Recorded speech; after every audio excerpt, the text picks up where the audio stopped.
Welcome everybody to the Norton Planning Board's meeting of Tuesday, August 22nd, 2023. Again, this is a hybrid meeting, so members of the public are welcome to participate in person or remotely.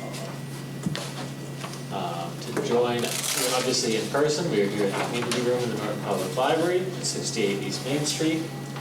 The attendees can also join the meeting using the Zoom link available on the meeting agenda or using the Zoom meeting ID 638-929-1060. There is also a dial-in number available for those wishing to join directly via phone, and the meeting will also be available on Norton Cable Access. For future sessions, please feel free to email questions to the board ahead of the meeting to Brian Carmichael, town staff, so they can be read into the record if you're not able to attend. With that brief and repetitive introduction out of the way, we'll get going here. I don't think we have anything to discuss in terms of planning board business and policies at this time. At the end of the meeting, I would like to set aside some time to set meeting dates for the rest of the calendar year. So we can plan on that, and now everybody can hold me to it before I forget when we close the meeting. So get your calendars ready, yes? We do have one bill, which I will send around, which is the monthly Verizon bill. Feel free to take a look. There's not a whole lot to look at, but feel free.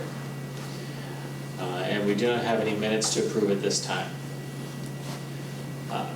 So with that out of the way, we can go into the public hearing section of our agenda this evening, starting with this is a special permit, correct? Special permit 20323 for 6 Mary Jo. I do see Mark Mariano here joining us. This is an application for a common driveway and an extension for the common driveway. So, Mr. Mariano, I will ask if you'd like to go ahead and give us an introduction of the project and what you're looking to do. And then the board will see if we have any questions to run through with you. So we are seeing your screen if that's you sharing. Yep. So feel free to go right ahead and introduce yourself. Good evening. My name is Mark Mariano, and I am the applicant and the owner for 6 Mary Jo Road. Tonight what we have in front of me is a special permit for a driveway. Our proposed future home at 6 Mary Jo is established on a lot that was created in about 2016, 2017. This entire subdivision was split off of this one house found over here. And that was formerly known as 83 East Hodges. Currently today, there is a roadway, Mary Jo Road, which comes off of East Hodges, and there's already an established 12-foot wide, 16-foot clear driveway servicing what's now known as 5 Mary Jo. What our request is tonight is to utilize that same existing driveway that's currently servicing the house that's further away, servicing our home, and we'll also be making improvements to that property and to that road. Currently, we would also be right in the car. That's a pretty good picture. Hold on a second. There's a variance request associated with this. Just pull it up. We exceed the 500-foot linear distance, but our house is closer to the public way than 5 Mary Jo Road.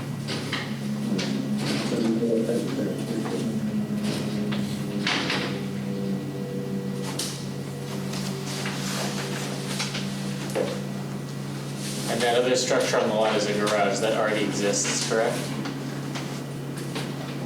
You mind repeating that? The other structure on the lot, that garage already exists, correct? Correct. This structure exists. So this structure is the leftovers from the large parcel that was split up by a developer in the 2013 to 2016 timeline.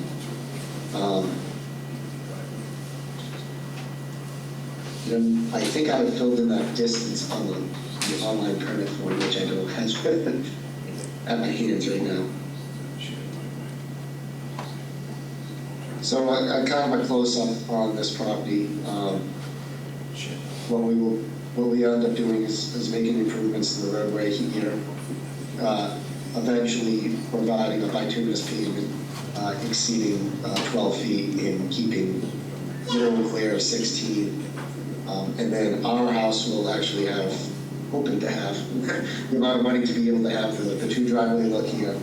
One of the benefits of my lot that we have here is the availability of water. As you can see, we have a pond right here that has the availability of approximately just shy of 500,000 gallons of water. In creating what I have here, we provided enough access that would allow a fire engine to be able to pull up, withdraw from the pond, visit our home, or even visit. Now with the improvements can service 5 Mary Jo. And the proposed driveway has minimal disturbance because, as I said, it's pre-existing right now. The disturbance that we're going to be providing is the improvement of the putting a bituminous base down eventually. Okay. Is there anything else that you wanted to present, or are you ready for any questions from the board? I'm ready for any questions. Okay.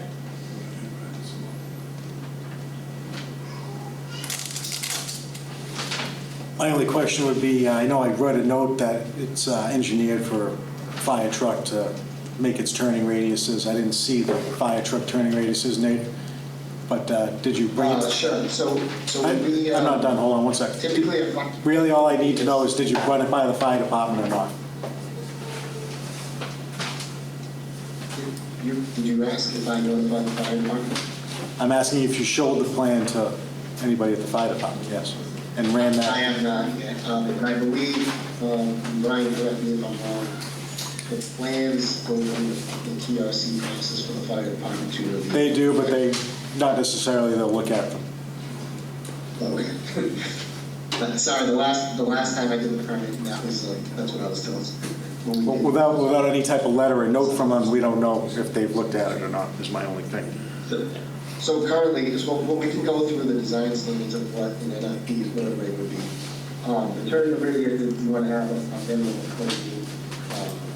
28-foot radius, and in both cases we have that. And we have this wishbone right here that allows them to pull up, drive in, if in the of an emergency to get up directly to the house, they're able to back up and successfully leave. And by providing that, the 16-foot clear provides that access as well, kind of keeping the standards.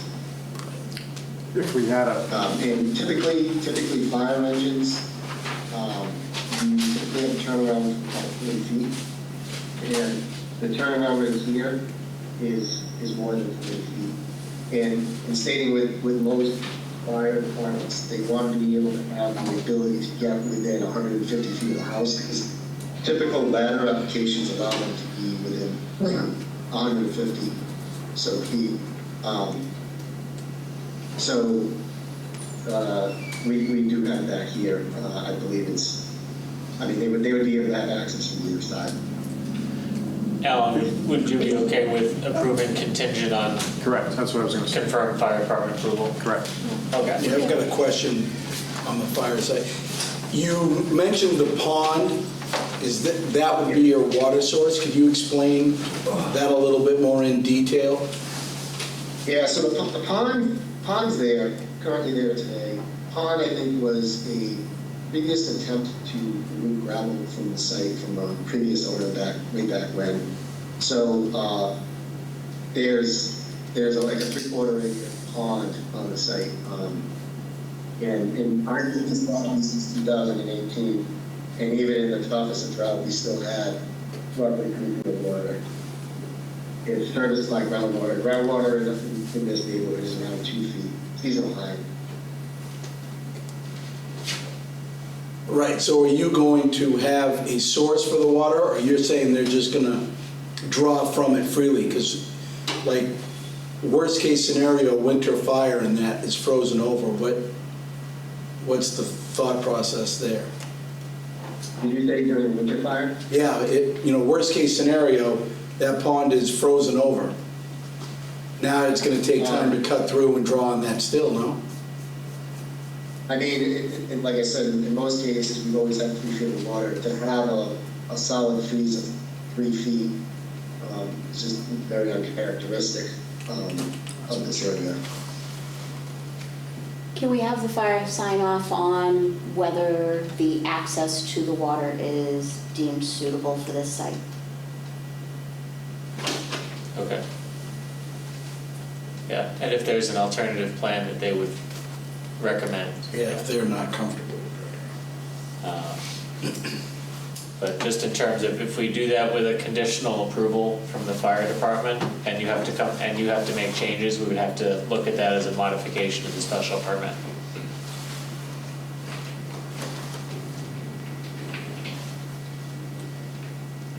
Are there additional questions for the applicant from the board? Do we have an easement in place from number 6 to number 5 so that we're not cutting off their access? I can answer that. So Okay. currently it is an easement, Okay. and so they're making a common driveway from the easement. Okay.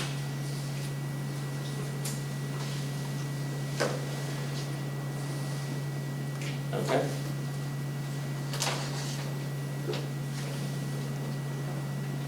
If there are no additional questions for the board, I'll open up just to see if there's any members of the public here virtually or in person who have any questions they'd like to ask of the board in relation to this project.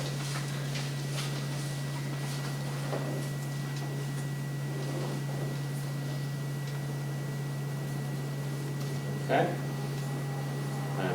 I'm hearing silence. Motion to close the public hearing? Second. Okay, we have a motion and a second to close the public hearing. Before we do so, Mr. Moran, I'll just confirm that you are okay with us doing so. Yes. Okay. So we have a motion and a second. All in favor of closing the public hearing, please say aye. Aye. All opposed? Abstentions? Okay. Public hearing is now closed. We will not consider any new evidence or testimony at this point. Is there a further motion?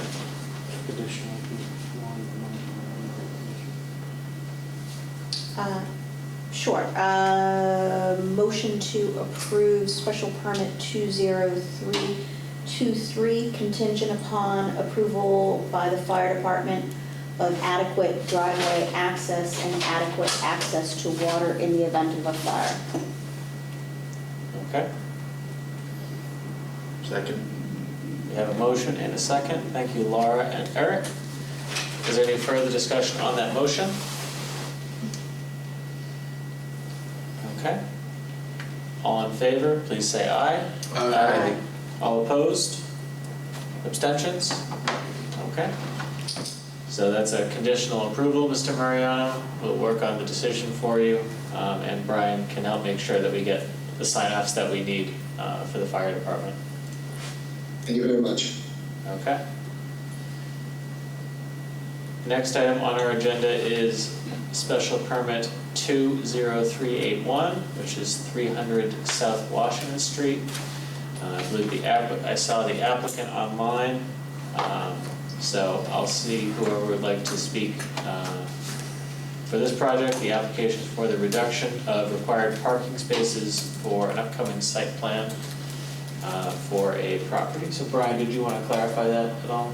So the planning board does have special permit granting ability for reduction of parking spaces. They're also coming forward for a special permit for the size of the building, which is separate from the site plan, which is still required. So right now, we're just looking at the parking. Parking and the size of the building. They're doing the special permit before the site plan. So the size of the building in relation to the site, is that? Or just the site plan? The site- The size of the building is The a size of the special permit building. requirement? It's a special permit because it's over 10,000 square feet. Okay. It also is in our natural resource protection district, and it falls in an aquifer, it's in the zone 2. So we have to make sure that the plan mitigates that, I guess. Okay. Thank you. Okay.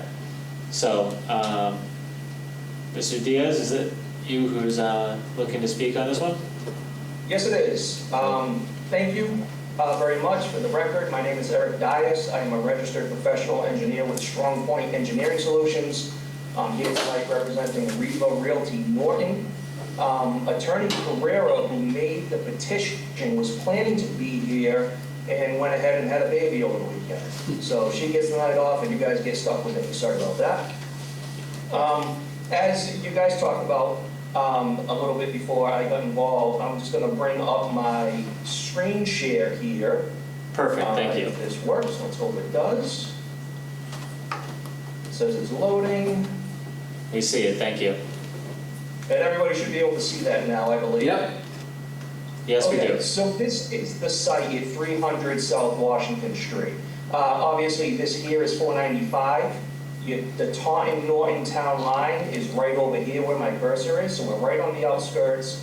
This is in the industrial park. So this parcel right here is an extended stay. So we are here for two things tonight. One, being the special permit that's required for any building over 10,000 square feet or parking lot bigger than 25 spaces. The other is for a reduction in parking. As the gentleman said before I started speaking, it is a sensitive site. We do have wetlands on the site. We are in a zone 2. I believe we're in an ACEC. So there's a lot of considerations to take into account here, and I will get into all of those. Thank you. I believe Brian also mentioned that this is subject to site plan review. Fully aware, completely acknowledge that. The reason that we came forward with the special permit request first are because, frankly, we didn't want to waste our or the board's time designing a site if the support for either the size of the building or reduction in parking that we request is not there. It would just send us back to the drawing board, and we would have to do this twice. So, our site plan looks like this. Ignore, for the time being, the dashed areas on the side. This is Route 495, where my cursor is here. This is the wetland complex on the site. And this is South Washington Street, this being the town of Norton and the city of Taunton town line. So what we're proposing is a 22,500 square foot footprint, 3-story self-storage building on this site. Okay? Obviously, as we talked about, we need a special permit for the size of the building. I would submit to the board that there is probably no better location in the town of Norton to site a building greater than 10,000 square feet than in the industrial district, right? That's what it's there for. That's what seems to make the most sense, especially being right on the highway and kind of tucked away on the corner of town. Good location. The other thing that we're before the board for is parking. So let me talk about that a little bit. The local bylaw has no specific requirement for calculating parking from a self-storage facility. The closest that you have is industrial parking requirements for a general industrial building. And if we run those numbers at 1 stall per 800 square feet of gross floor area, we end up needing 85 parking stalls. So, from a practical standpoint, self-storage facilities like this do not generate that level of need of parking. We have done similar facilities in the past of similar sizes with, say, 15 parking stalls, and I don't think they've ever been full. These are not high-traffic areas. They certainly would not congregate here. The reason why we chose the numbers that we ultimately chose is another section of your bylaw that actually grants the zoning board the ability to provide a reduction of up to 50%. So in your bylaw, there are two ways to go about a parking reduction. One is through zoning and one is through planning. We felt that since we're ultimately coming to you folks for site plan review, it made the most sense to give the parking reduction to the planning board as well, to keep, you guys in the know on what we're proposing here. So from a practical standpoint, certainly, I don't believe we even need as much parking as we're showing, but we wanted to be respectful of the guidelines set forth in the zoning bylaw. Now, oftentimes when we request a parking reduction, the question becomes, what happens in the event that the building either changes use, or the building changes owners, or something like that? And there is a parking demand more in line with what the zoning bylaw calls for.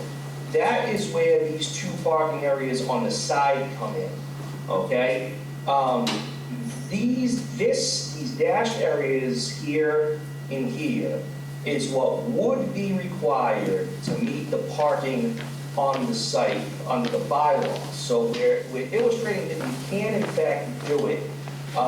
Certainly, we don't feel the need to do it for our program. And beyond that, it comes into play when we talk about the sensitivity of the site, right? If we pave these areas, we end up creating additional pavement in buffer zone resource areas. We end up creating additional pavement within the zone 2, which is designed, basically the main concern in zone 2 is getting water back into the ground. We have a pretty substantial slope along the wetland here, which would result in filling in this area, retaining walls all through here. We would need a third curb cut on the site, which is generally not ideal, et cetera, et cetera. So our position is that given the nature of the site and the requirements of our program, we feel that this layout is more than adequate for what we need and still respects the sensitivity of the site with regard to the groundwater protection areas and things like that. So that is basically my presentation. I am glad to take any questions that you folks may have. Okay. Understanding that Norton does not have a specific parking requirement for self-storage facilities, are you aware of recommendations from other towns in the areas related to self-storage, just by way of reference, that have those specifically delineated? Or is there another way for us to infer parking requirements from like ITE trip generation or something else to,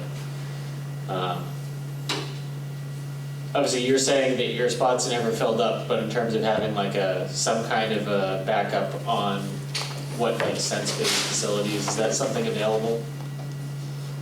Yes, absolutely. I don't have that data readily available. With regards to other municipalities, what we generally find is that no one seems to have a requirement specifically for self-storage, at least in this area. Certainly we can research that a little bit more. What we've shown here is based on our experience in the past, but we can certainly talk to our traffic engineers, get some ITE trip generation data, look at some more specific program data, and provide all of that to the board.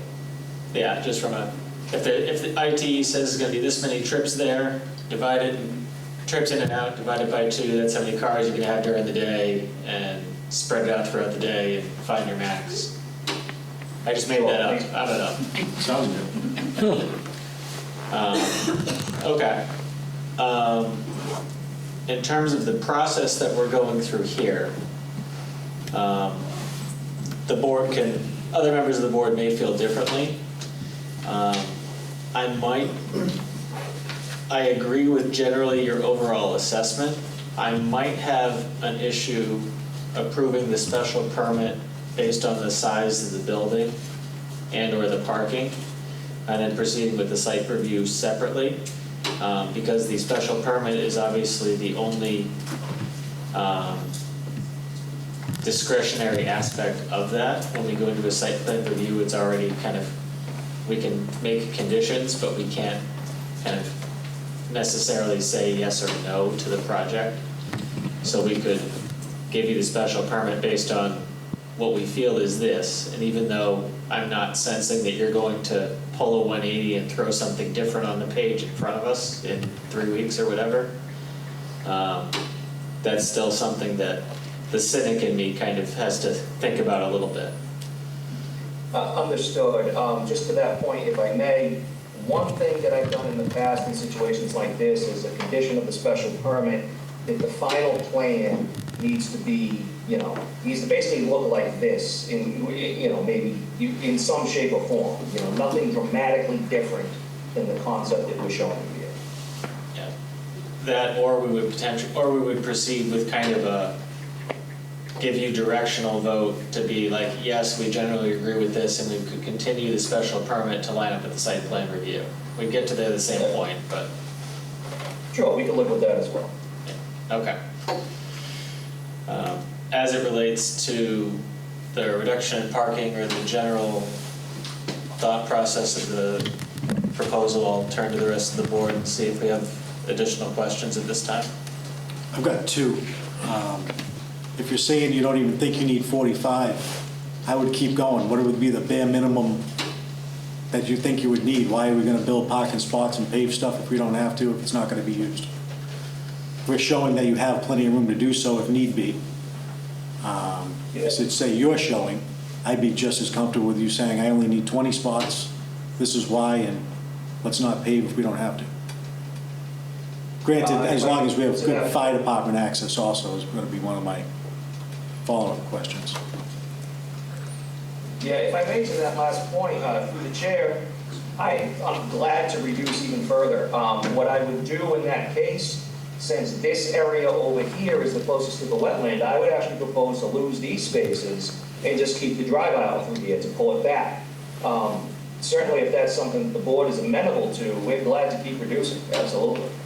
Yeah. I personally, sorry, go We ahead. just need to see the numbers to back it up if we're going to go that tight, because there's obviously no overflow on the street on this site. If the only thing that was gonna happen is that the parking was gonna be removed from there, but they'd still have the drive on the side, then we're gonna reduce the ability to reuse that building in 20 years or something. No, you just paid more.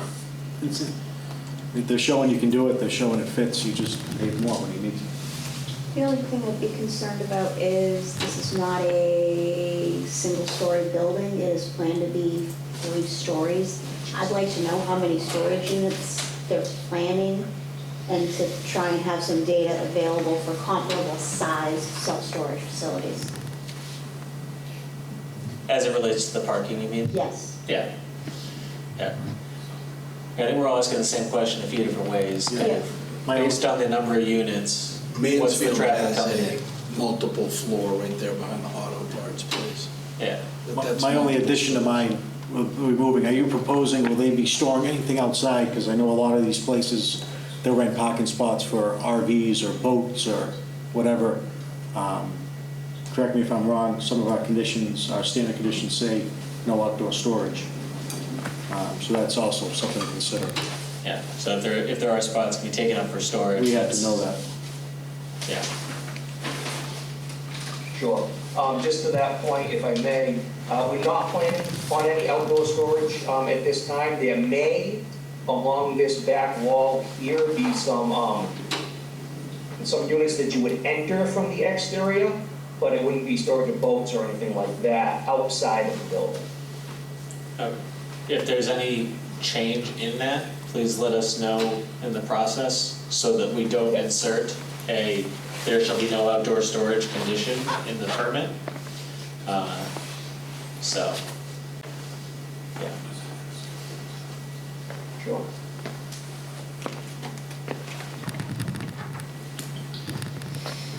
Do we have additional questions for the applicant at this time?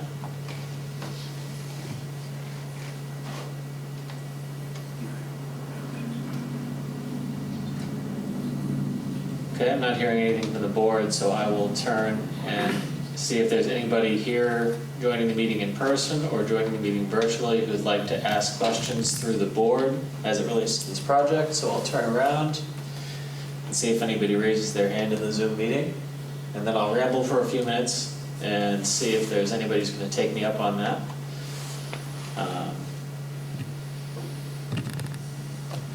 Okay.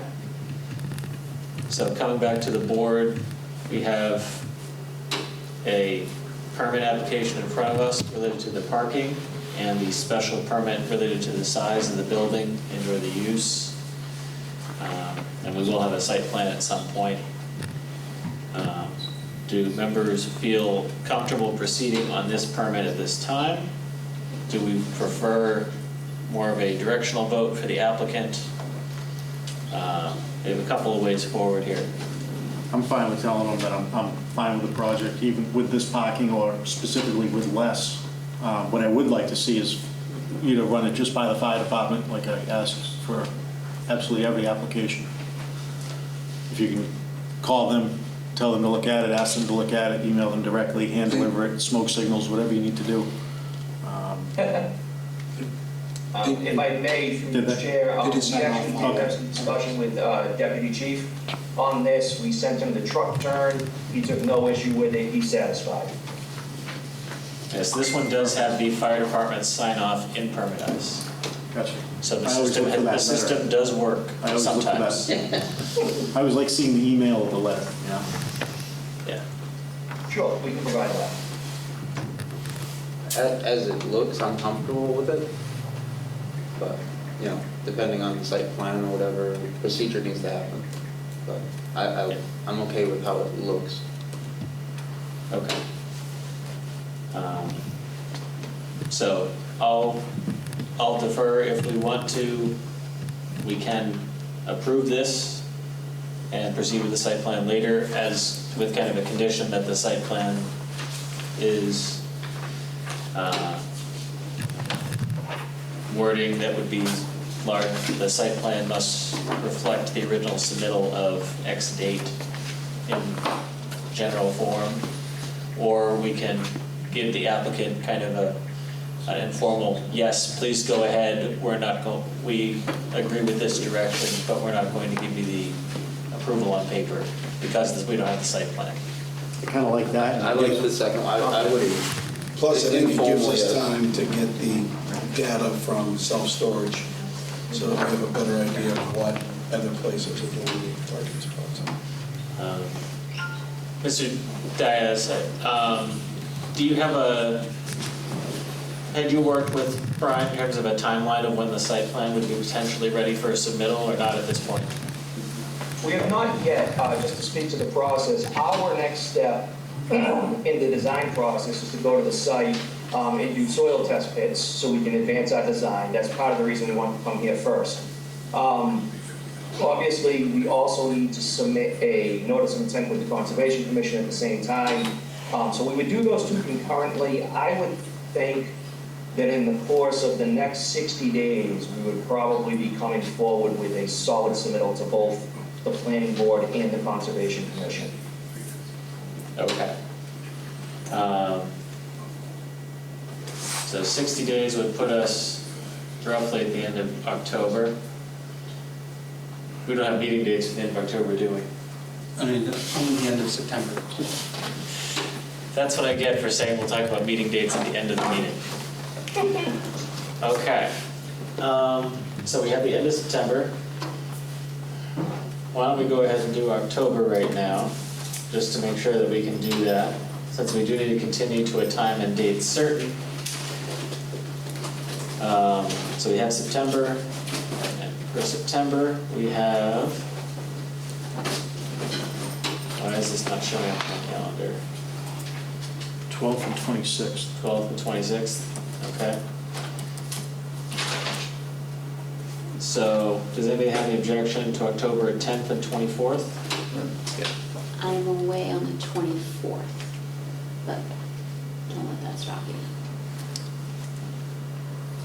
Otherwise, I would say, Recognizing the next one is Halloween. yeah, otherwise I would say the 10th and the 17th.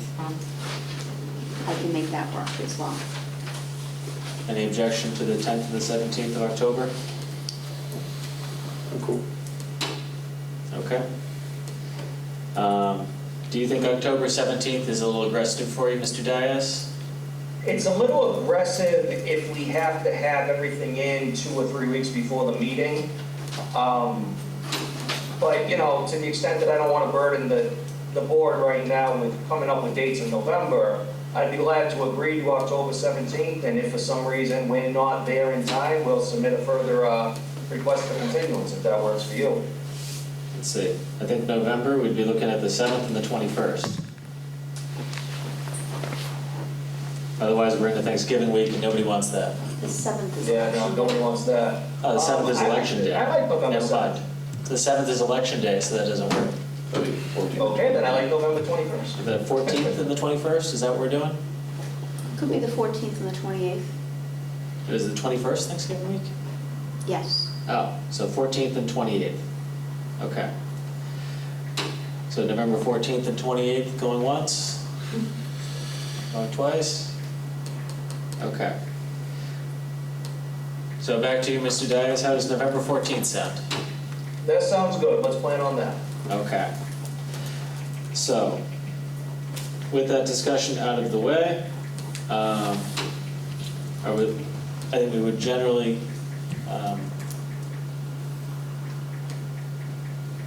in terms of giving Mr. Dias just some confidence that we're all in kind of agreement here in terms of a straw poll that the project is generally sound, and we look forward to seeing his next submittal.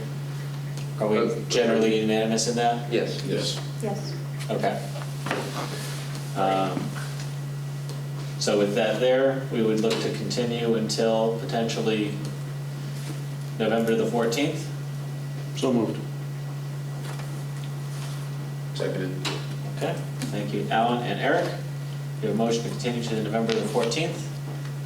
Is there any further discussion? Hearing none, all in favor, please say aye. Aye.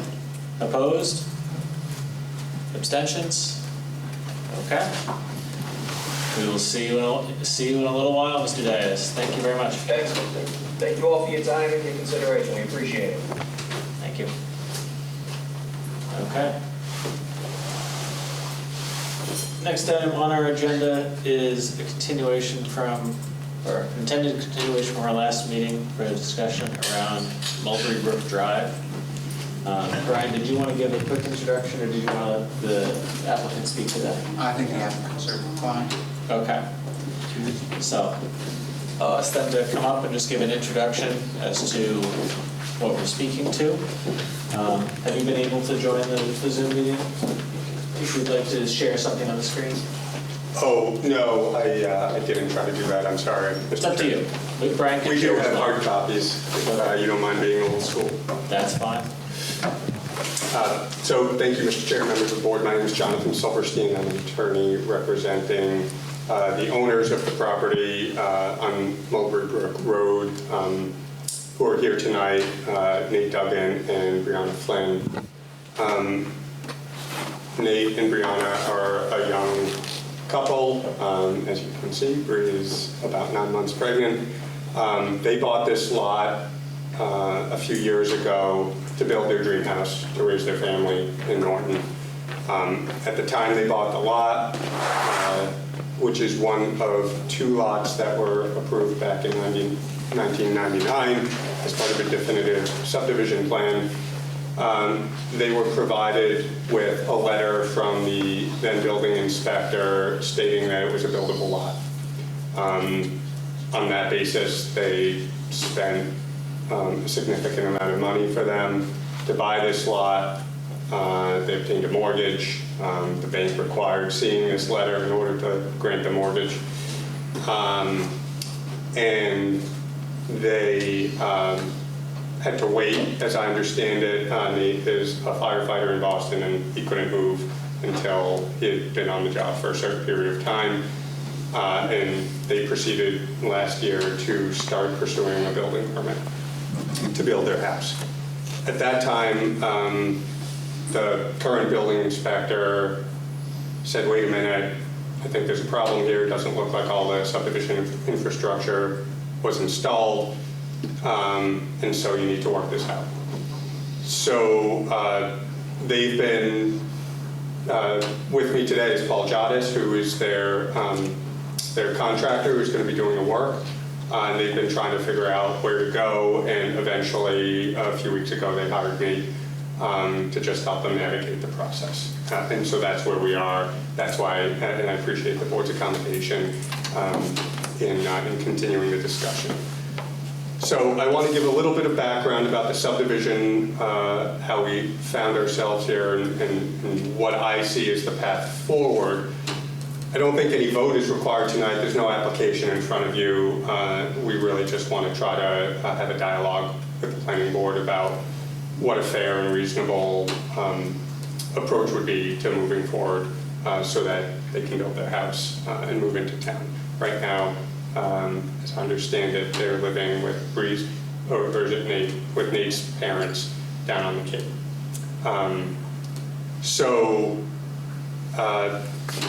This was originally an 8-lot subdivision approved by the board.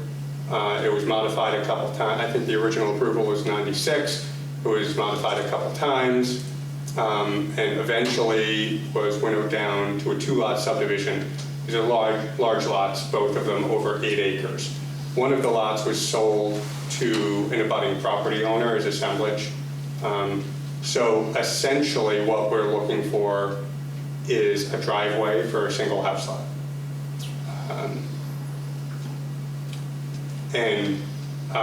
I know that at some point a as-built plan was submitted, and there's some question about exactly what's there. Obviously, there's going to be a requirement for confirmation eventually of what's there, what improvements are going to be required, and an as-built, a further as-built will be required. So I don't want to get bogged down in what's there now, what isn't there, but Mr. Jottis can certainly speak to that as well. So the 1999 subdivision came with a bunch of conditions.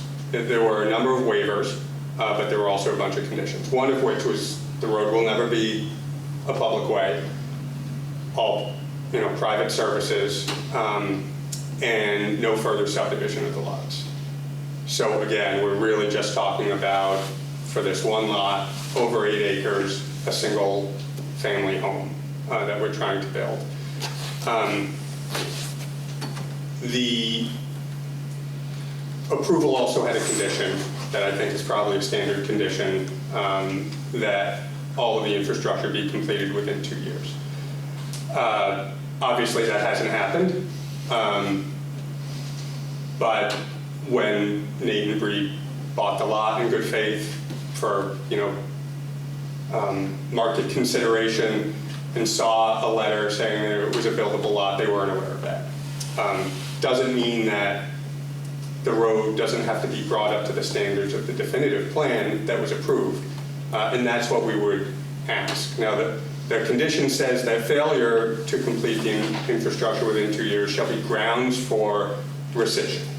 Obviously, the board's never actually rescinded the approval, so the approval is still in place. The board would have the authority to rescind the approval. For obvious reasons, we hope that that won't happen. And the statute, Chapter 41, Section 81W, says that a rescission of approval won't apply to a lot that is sold or mortgaged in good faith without the approval of the property owner. And I would argue that paying $250,000 for a lot after being provided with a letter from the building inspector that it's a buildable lot is good faith. So that's where we are. Now, what's the reasonable path forward? There's an approved subdivision that was obviously, and I don't want to get into, I've heard a lot of history about what the original project was, how they got from 8 proposed lots down to 2, what the rationale for all of it was, and all of the sort of unique conditions of that approval. But where we are is that there is an approval, there's an approved plan. Obviously, the road needs to be improved to the standards of the approved plan. And our request is really that there be no action necessary other than this board basically saying, look, we're not rescinding the plan, we're not gonna pull the rug out from under this young couple about to have a baby. Go in, hire a contractor, do the work as shown on that 1999 plan that was approved, and then come back and provide us with evidence that we can confirm that all the work has been done in accordance with that plan, and you can get a building permit. That would be our suggested resolution of this. Just from a matter of fairness, I mean, if we had to start the process over and comply with current subdivision rules and regulations to build one house, put in a cul-de-sac and curbing and everything else, that would obviously be a significant financial hardship that it would essentially prevent. It wouldn't be economically feasible to build a single-family house and at that expense. So I'll stop talking now. I'm happy to answer any questions. I know that Nate, Bree, and Paul are available to answer any questions at all. We have copies of the documents I've referenced, though I'm presuming the board members have seen them all, but I'm happy to pull out anything and talk about it. But at this point, I'll pause and see if members of the board have any questions. Okay. So, Steve? So the cul-de-sac itself, are you guys planning on finishing that or just running a driveway through it? I think the proposal was to build a Y or T intersection, obviously confirm with the fire chief that that's acceptable. My memory is that the 1999 plan didn't contemplate actually building out the cul-de-sac, but I could be wrong on that. Paul, do you recall offhand? There was a couple different plans. One that showed that cul-de-sac, but then there was one that showed it from Chris Yarmouth that showed the Y go off. And I don't know if that was a modification that was part of what was approved or not. I mean, it's gravel, so if you want a cul-de-sac, a gravel cul-de-sac, I think we have space for it. Yeah. It wouldn't be, you know, I mean, My question is that on the map, it's made as a separate property because it's supposed to be a road as opposed to the lot. Right. So is that going to be absorbed into the house lot, or will it remain its own separate property? I think it would remain its own separate. Actually, it's 50-50. I was gonna say, Right, somebody but- has to own it and pay taxes on it. Yeah. Right. I mean, the thing is, it's whether you call it a separate lot or you show it as part of the lot because it's private, and each of the two lot owners owns to the center line, so they would own the fee in even if it's a separate road parcel, they would own half of that road parcel and it would be taxed, as was just indicated. So I'm attempting to share, and it's sideways, but it actually shows the lot delineation pretty decently.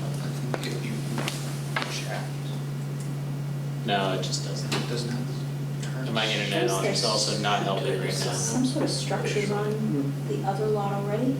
The other lot's it's a bounding like a farm. This is what we're talking about, correct? So they're using it from These their two property. lots All right, so here, there's on Correct. buildings, so they're just, and we're talking about the secondary? what is The- currently shown as lot 1 or lot 2? Lot 2. Lot 2, and lot 1 was the one that was sold to another property owner. That's correct. The abutting property owner purchased it at assemblage. So you'd be looking for a driveway to come through here to a house back here. Correct. and we're not stranding what is presently lot 1? And lot 1 was sold to somebody else. The abutting property owner. Okay, so they have access to the property through whatever means That they already- their abutting property had? Yeah. Okay. They have access, but. But they also have, I'm sorry, I didn't mean to It's interrupt. okay. Do they approve of getting rid of their access through that side? No, so I want to be clear. I think they probably would want to retain at some point the ability to build a home on They're there. actually. Oh, okay, great. Yeah, I mean, my understanding is that, We'll go there in a bit. We'll come ahead and talk in a bit if you'd like. so yeah, no, I mean, at some point, and I don't want to speak for them, I don't think they're giving up their rights to that, and at that point, it was interesting that your first public hearing was a common driveway. At that point, it would essentially look like a common driveway, even though technically it's a subdivision. You know, the other thing I want to note is this property is, it's shy of being considered a large lot, but not much. And so, you know, it's sort of unique in that it's an extremely large area for a single-family home, even if another single-family home gets built there. And obviously, we would be building to the standard of the approved 1999 plan, so that if or when eventually there's a second home built on that other lot, it would still be what was approved in 1999 and through that subdivision. Okay. So really, the only issue here is that the infrastructure wasn't completed within 2 years. But again, there was no rescission pursuant to that condition, and so it's really a matter of, will this board, is this board okay with my clients bringing the road up to the standard of what was approved, even though it's been longer, obviously, than 2 years. And that would satisfy the building inspector? Or did you ask him that, if we built the road, would he be satisfied? Well, from the building inspector's standpoint, I think justifiably, he just wants to know that there's frontage within the meaning of the zoning bylaw, and that means it's an approved subdivision road that's been improved to the standard of the approved subdivision. So I have not had that conversation. Paul may have. I mean, do you want to?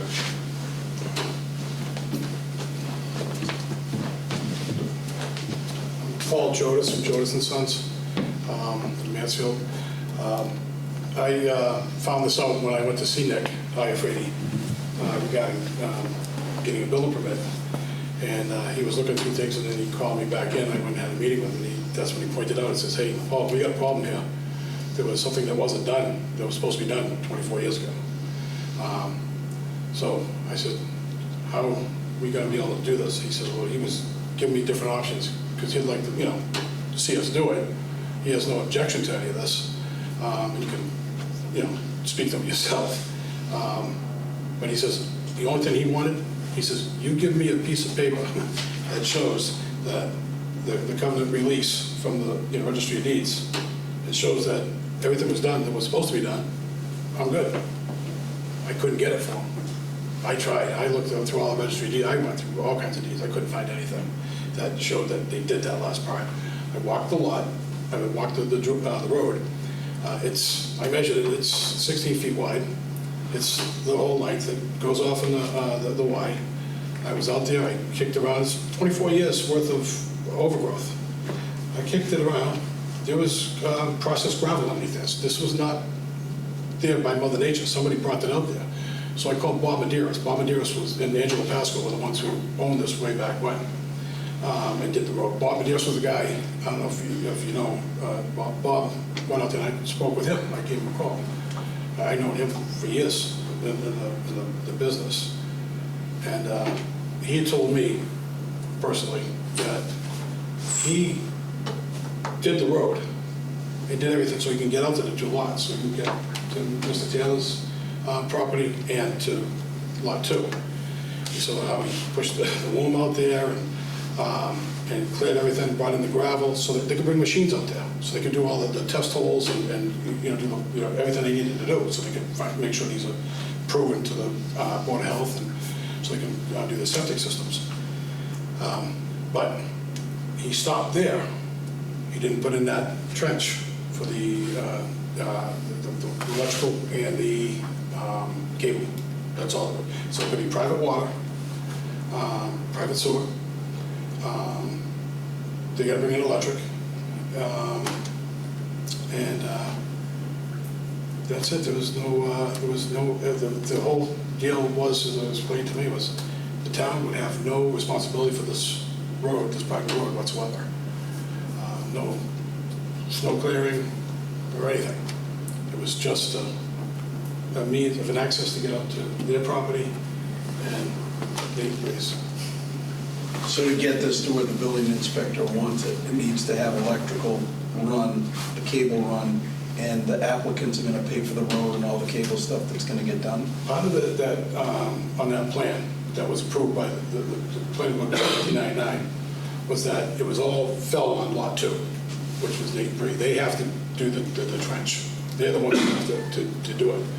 I didn't want to even try to go about doing that until we had, everybody on board to allow us to do that, because of the time that passed. So that's why, we started coming here, and that's when I got facility and we do everything, properly. I don't want to just go ahead, throwing elbows and throwing a trench in and say, hey, somebody's like, what are you doing? So I came up with, basically, I really wanted just for them, this is get approval so we could finish the road, finish doing what we were trying to do back in 1999.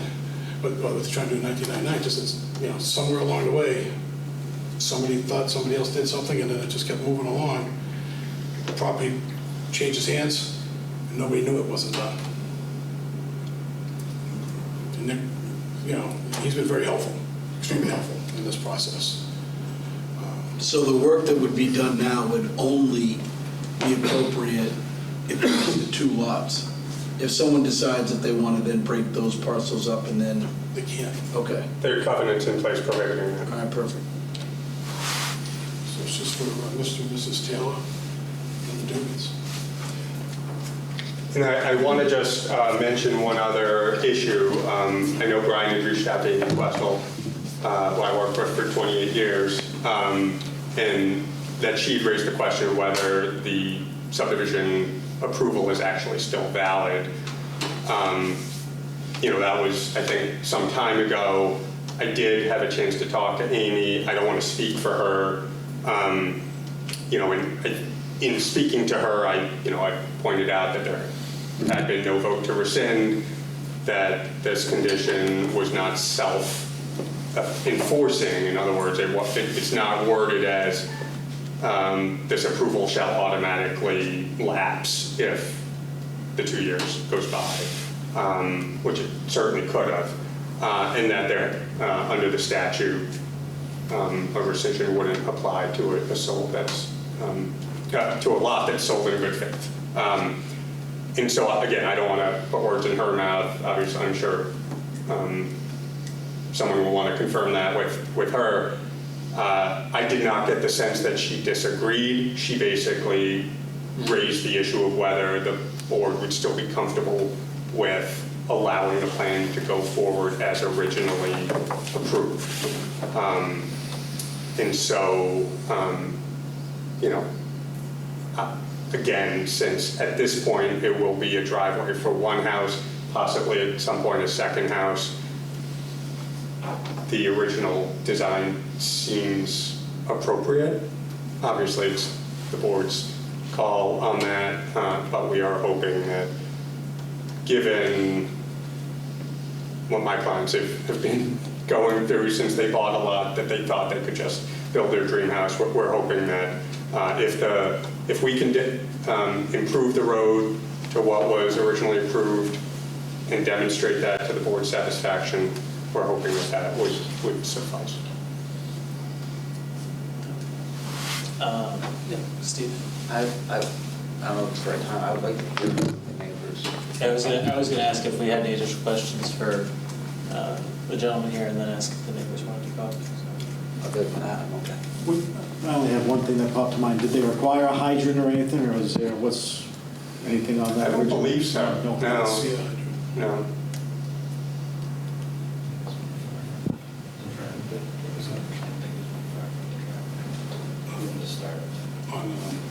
Leave it to the firefighter. I think he's saying that there's a hydrant not too far. Right from across the entrance.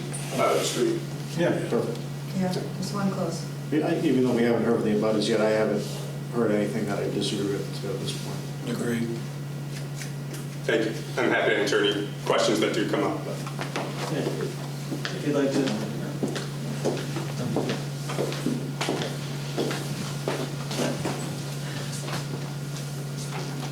If you could just say your name and address for the record, please. Karen Taylor, 39 Bird Street.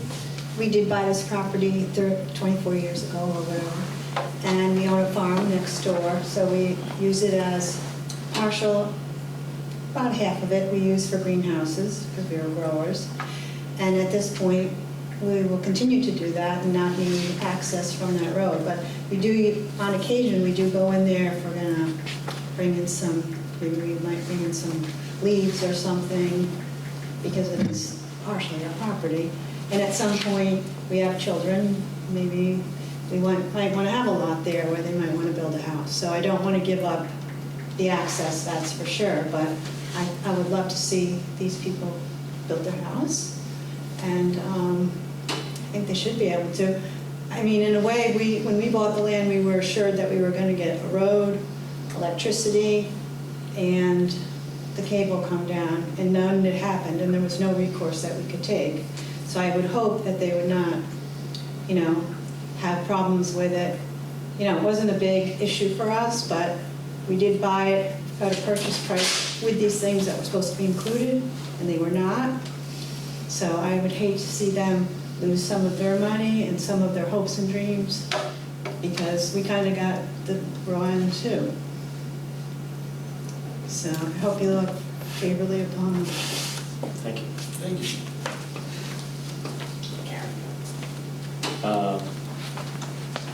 Okay, so do we have any additional questions or thoughts on how we'd like to proceed here? Obviously, this has been in its current state for 24 years, so I think the applicant is basically asking us to do nothing again.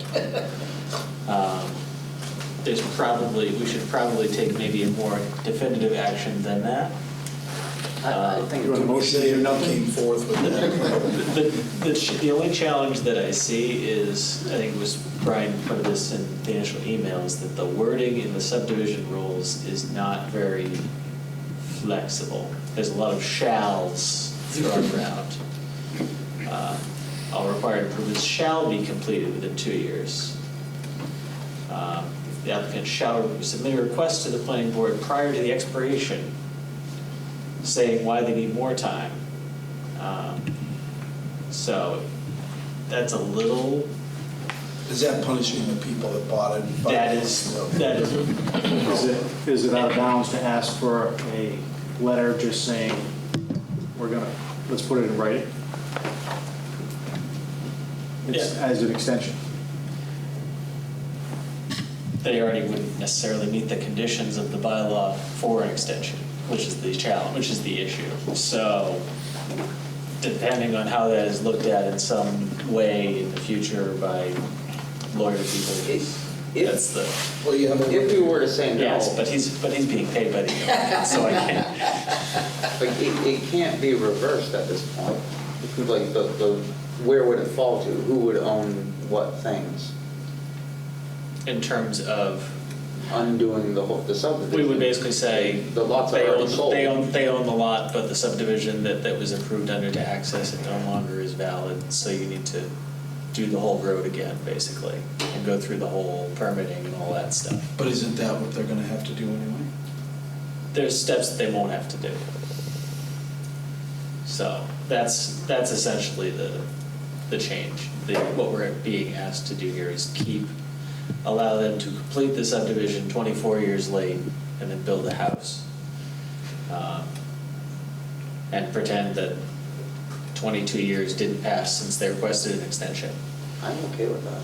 Me too. So am I. Okay. I'm assuming that you would like something more formal than that.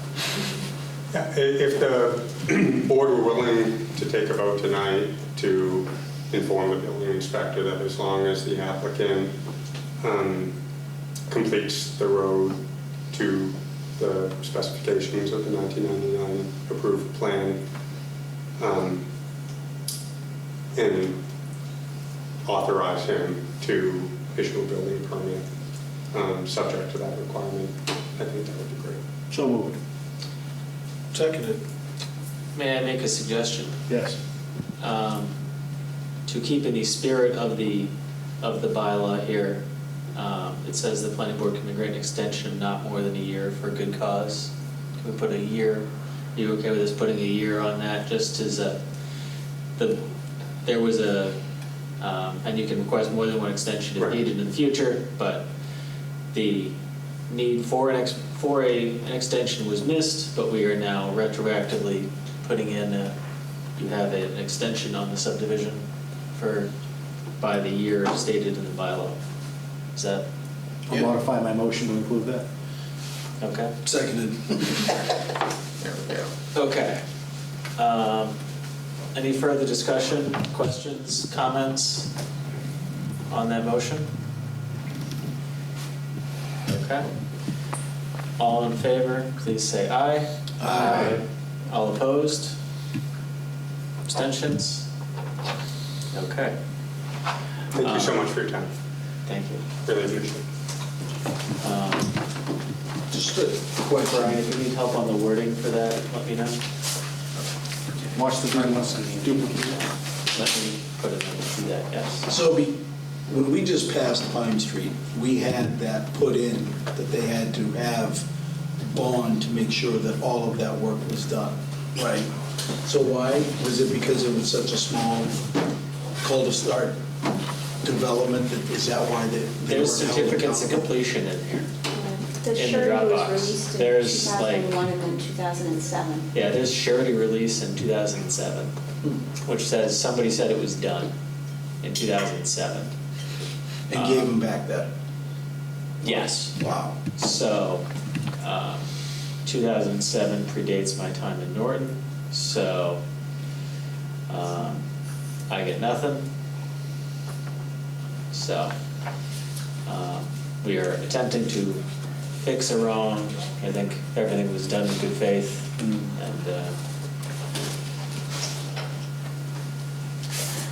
we're doing what we can. Go build your house. Congratulations. Congratulations. Okay. Thank you for the name. Let me put a note in here to email you, Brian, tomorrow. Maybe later in the day, but okay. Final item on our agenda was a discussion with water and sewer. So thank you for hanging on here to have that discussion. So Brian, did you want to give a quick introduction into what we were looking to talk about at this point? I was Or did you hoping want- that, no, that's not mine. I know Steve's a member of the Water and Sewer Commission, but I was hoping to have either Frank or John here. But Were they waiting for a note from you, or are they, were they unable to attend, are we not sure? Frank said he wouldn't be able to attend. I didn't see John, but Steve, I see your mic's off. Do you want to make an introduction? Steve Bishop, Chairman of the Water Sewer Commission. Can you raise his volume? How are you doing, Mr. Bishop? It's tough to hear you, so you can speak closer to the microphone, that may help. It's Steve Bishop, Chairman of the Water Sewer Commission. Thank you. Oh, I got it. Okay, so you don't have any more details about what we're looking to run through here? Is that, am I hearing that correctly? I didn't get any of that. I apologize. That's okay. We just shut the door, so hopefully that's better. So we had kind of water and sewer discussion on our agenda, but without Frank or John, kind of, what are we looking to go through here? So I've got a few questions that were sent to me by email. I believe Laura sent those. Okay. Are those the ones that you're referring to? Yeah, we can get started there, sure. I just, that's all I have though. Okay. I just know that Steve and, John and Frank wanted to initiate this meeting with us, so I assumed it was about sewer connections in town. If all we have for context, Steve, is the questions, we can just do that for tonight. Whatever you want, and certainly, if you guys wanna, if anyone would like to come to any of our meetings, the door's always open. We welcome you if that works for you guys as well. Thank you. Yeah, why don't we get started? I know Laura had sent in some questions. So let's start there, and if we have any offshoots that make sense, we can. But maybe it makes sense to regroup with Frank at another time. It would probably be best if they were here as well, because they've got a little more knowledge than I do. Well, a lot more knowledge than I do. They work with it firsthand. I'd hate to give you information that may not be correct. But I don't know is an acceptable response. That's okay. I apologize. Okay. Why don't you start with, I don't think I have Laura's questions in front of me. I might have them somewhere, but why don't you just get started? Well, the first question was in regards to what we done in the past. If we paid for an analysis of the sewer hookups in Norton, and we hired Abrams Associates, I believe, but they did a rate study for us. They didn't do an analysis of sewer hookups and stuff. Everything is done by a need, and we have a needs map, which hasn't been updated. This is also one of our questions as well. That was created by Weston Sampson in 2015, but we haven't got an updated one as of yet. We're working on that. But we did have other things that came up prior that were necessary, like town hall, the West Main Street sewer hookups and such. Those came up, and they were, pushed ahead of the class, as it were. And then there was the prioritizing. I'm assuming the needs. I didn't get all of that. I don't exactly. They got cut off. I don't know exactly what the rest of the question was, but I'm assuming it was in regards to the needs of the sewer. Prioritization of the remaining needs. Coupled with the map that we're going to do, that we're looking at. Right. So I think that these guys would have a little more insight, John and Frank. Certainly, Weston and Sampson would help. They come to our meetings as well, so that might be beneficial to set that up at some point, or certainly have them at our meetings, at your meetings here in the future. I don't want to waste your time. I'd rather give you all the information I can, and I really don't have as much as they would provide. Okay. But is there a timeline for the Weston and Sampson update, or not really, or absent There's no timeline right now, no. Okay. Nope. And from your perspective, obviously, there's been a whole lot of work on Main Street in terms of sewer recently. Weston and Sampson aside, if you had to pick two areas of town that you think are the biggest needs for sewer, are you comfortable kind of throwing a dart on the map at all, or not really? I know we've talked about it, but not in detail. With everything else that we have going on that's on our plate, I'd hate to give you, I'd hate to just guess for you. I really don't. I really couldn't tell you. Okay. Thank you. Sorry about that. No. I apologize. That's okay. As I said, I don't know is an acceptable response. Okay. So, in the absent of anything further, I guess I would say we'd continue this discussion to another date. Brian, what do we have on our next agenda? Or our next couple of agendas? What's a light one? A light one might be October. October? Okay. Because we have some new applications next time, and then we have Zero Mansfield coming back the later September. Zero Mansfield meaning, Read the the question. multifamily development, The 3 apartments. the 3 apartments? Yeah. Just one thing to note there, they were supposed to have gone to Concom on 8/14, they were not on the agenda. Zero Mansfield? Okay, so it's possible that was continued or put on a No, further. not even showed up, so it wasn't as if it was started and continued, there was nothing on the agenda. So they have So was it noticed for that date? Don't know.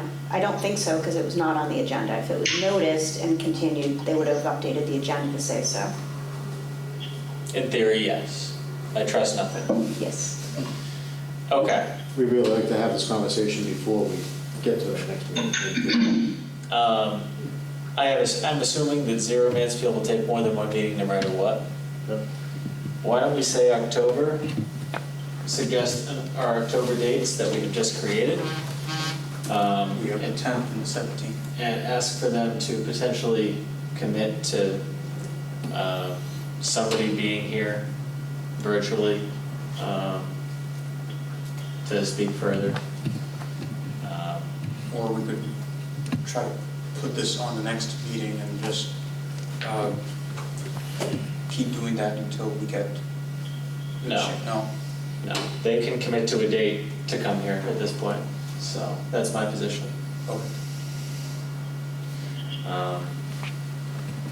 So why don't we, if we've got new stuff coming in September, and we know we have Zero Mansfield late September, let's say the first October meeting, and confirm that it works for them. If it doesn't, then the second October meeting. 2 options. So They need to help. everybody has something come up, so who knows? But Yeah, they need to help us help them. yeah, that is, yeah, so maybe something came up If I- close, but If I may offer up, our next Water Sewer Commission meeting's September 13th. Now, I know it's on a Wednesday, it's generally on Tuesdays, but we had a conflict, but you're welcome, or anyone welcome to come to that. We can put you on the agenda if so wish. okay. That's something that, that we'll consider as well. I know I joined one meeting virtually. Last year. Was that a year ago already? On the street, yeah. Okay, yeah, so. Okay. But yeah, and it's a walking distance to my house usually, so if in a pinch, I can always swing by. Okay. Okay. Thank you very much, Steve. Sorry we kept you on Thank the you. computer for a while. Thank you, no problem. Okay. So, again, just to confirm that we had our October meeting dates, we had said the 10th and the 17th, correct? Correct. And then November, The 14th and the 28th. okay? December, December, we do not. yes. I'm going to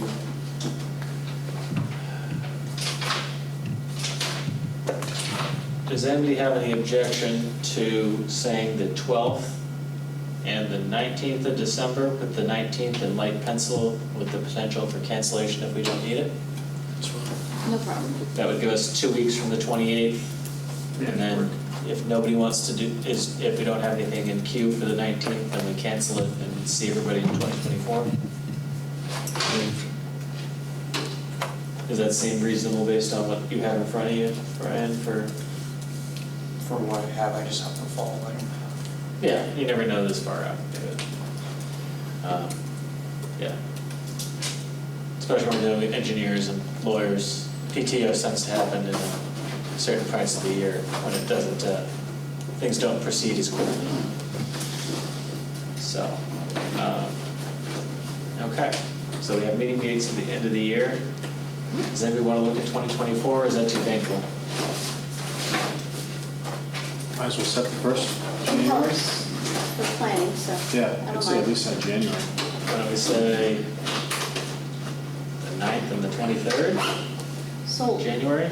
Sure. One of those would, I think, be the day after Martin Luther King Day. I'm not sure if that affects anybody's.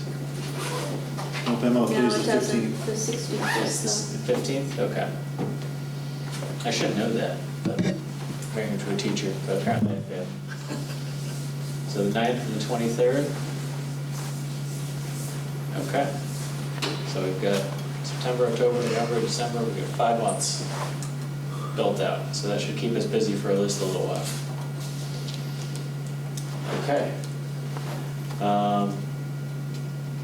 That concludes our agenda, our posted agenda for the meeting. Is there anything else that anybody wanted to raise at this time in the open session? Otherwise, open for a motion to adjourn. Motion to adjourn. Okay, we have a motion and a second. Is there any further discussion? Okay, all in favor, please say aye. Aye.